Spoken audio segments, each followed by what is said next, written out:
السلام عليكم ورحمة الله وبركاته. ازيكم يا حبايب قلبي؟ يا رب تكونوا بخير وفي أسعد حال.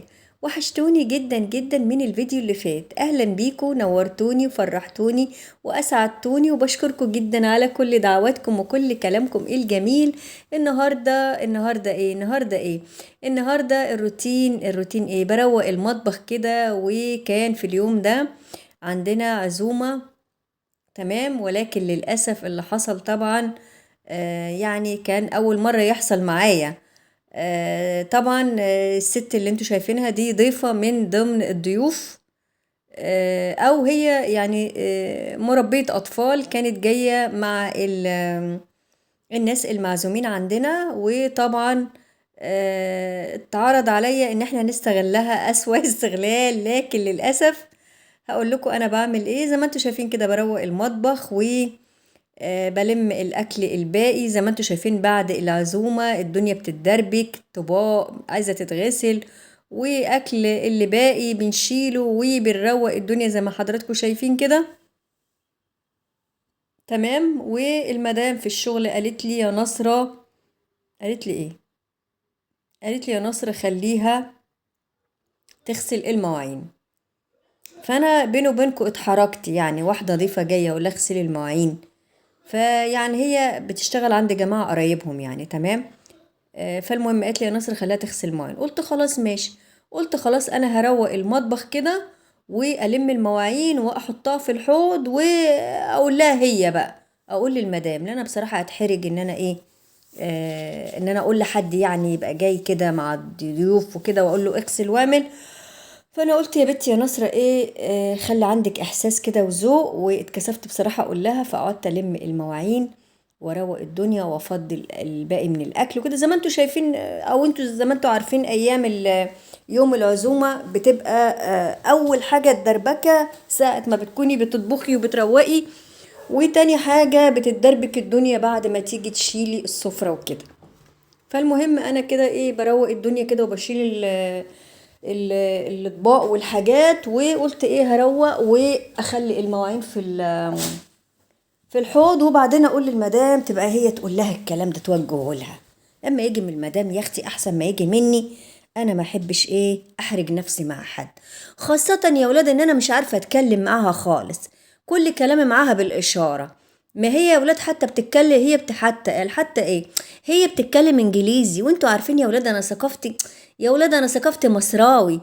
انا ثقافتي دايما اقول للمدام يا مدام يا مدام انا ثقافتي الماني. تقولي ما بلاش يا نصر الحته دي تتكلمي فيها.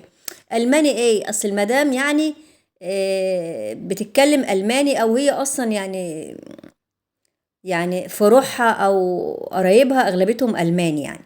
فانا طبعا يا جماعه دايما اضحك كده واتريق اقول لها يا مدام بصي يا مدام، انا انجليزي ما اعرفش وفرنساوي ما اعرفش لكن اعرف الماني.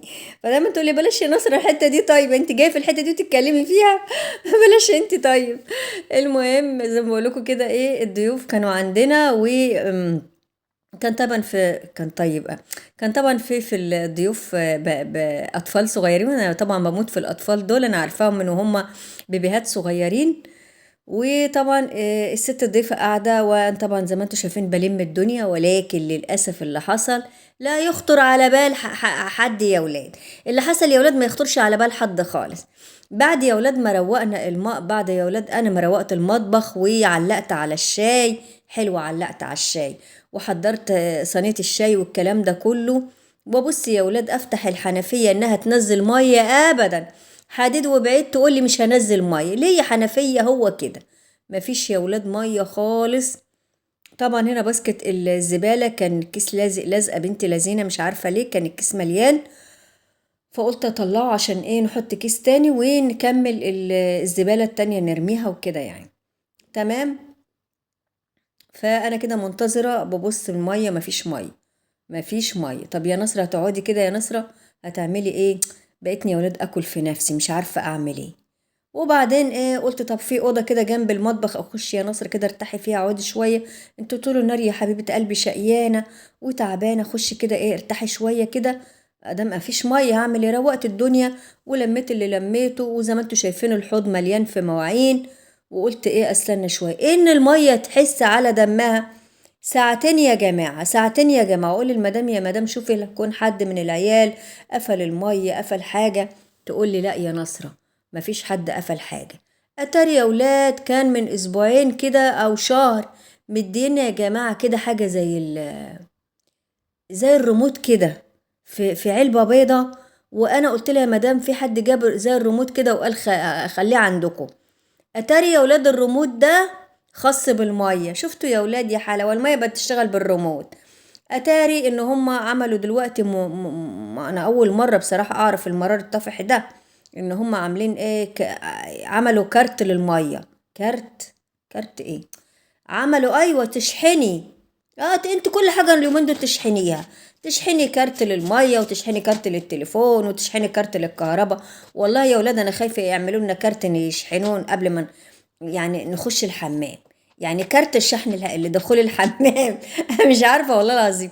فضلت يا ولاد طبعا المطبخ يضرب يقلي زي ما انتوا ايه زي ما قلت لكم كده، لحد لما يطلبوا الراجل يا عم فين الميه يا عم فين يقول لك ايه طب ما انا هقول لكم الكارت بيشتغل ازاي او الريموت ده بيشتغل ازاي. الراجل فين يا ولاد؟ الراجل بيصلي صلاة التراويح. نقعد قد ايه يا جماعة؟ ساعتين لحد الراجل ما يحن علينا. طب هل يا ترى مفيش غير الراجل ده يعني اللي تبع المية عشان يقول لنا نستعمل الريموت ازاي؟ هو ده اللي حصل. فضلنا ساعتين فين وفين، والناس بيقولوا باي باي احنا ماشيين بعد ما خدوا سهرتهم ومشيوا. وهم ماشيين يا ولاد الخير جه، المية راحت نازلة. شفتوا المية واللي عملته معايا؟ والحمد لله. هنا بقى كنت معصجة لحمة او كان عندي كمية لحمة فكت، فقلت لا مش هينفع ادام فكت لازم ايه نعصجها ونشيلها كده في اكياس نستعملها لأي حاجة، لان ما ينفعش اللحمة لما تفك ايه نشيلها تاني. فقلنا ايه لا نسويها كده ونعصجها عشان نحتاجها في اي حاجة نلاقيها. تمام.